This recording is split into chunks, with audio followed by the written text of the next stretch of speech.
Praise the lord. Good morning అండి. అందరూ బాగున్నారా? ఎలా ఉన్నారు? మీ కుటుంబ సభ్యులు రోజు ప్రార్థన చేస్తున్నారా?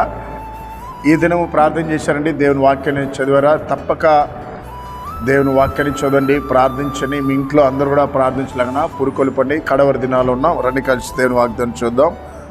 లోకాసు సువార్త 1వ అధ్యాయము 58వ వచనం. అప్పుడు ప్రభువు ఆమె మీద మహా కనికరం ఉంచెను. ప్రియులారా, దేవుడు ఎలిజబెత్ మీద మహా కనికరాన్ని ఉంచాడు.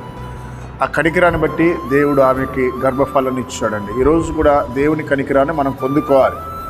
మనుషుల కనికరాన్ని కాదండి, మనుషుల దయని కాదండి, మనుషుల మెప్పు కాదండి, మనుషుల సహాయం కాదండి.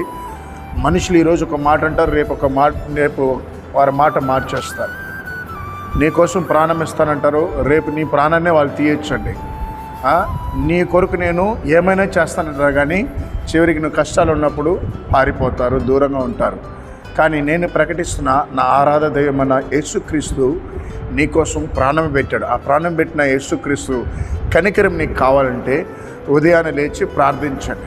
నీ కష్టాన్ని, నీ బాధని, నీకున్నటువంటి వ్యాధిని, నీకున్న సమస్యని, నీకున్న అప్పుల బాధని యేసయ్యకి చెప్పుకుంటే ఆయన నీ మీద కనికరిస్తే ఆ కనికరము ఆ సమస్య నుంచి విడుదలిస్తాను.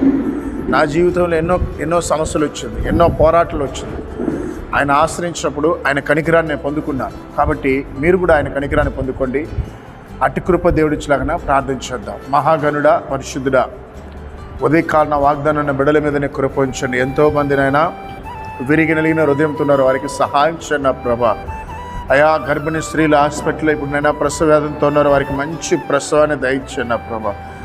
ఎంతోమంది పాప ఊబిలో చిక్కుకున్న యవ్వన బిడ్డల్ని మీరు రక్షించండి. చెడు అలవాటు నుంచి విడిపించినైనా పాన్ పరకు సిగరెట్, డ్రగ్స్ నుంచి విడుదల దయచిన ప్రభా. ఎదుగున నా ప్రభా, మా తెలుగు రాష్ట్రాల్లో శాంతియుత వాతావరణం దయచండి. ఎక్కడ మత కలహాలు రాకుండా సమాధాన ఆత్మను ఉంచమని యేసు పరిశుద్ధ నామములో ప్రార్థిస్తున్నాం తండ్రి. ఆమేన్.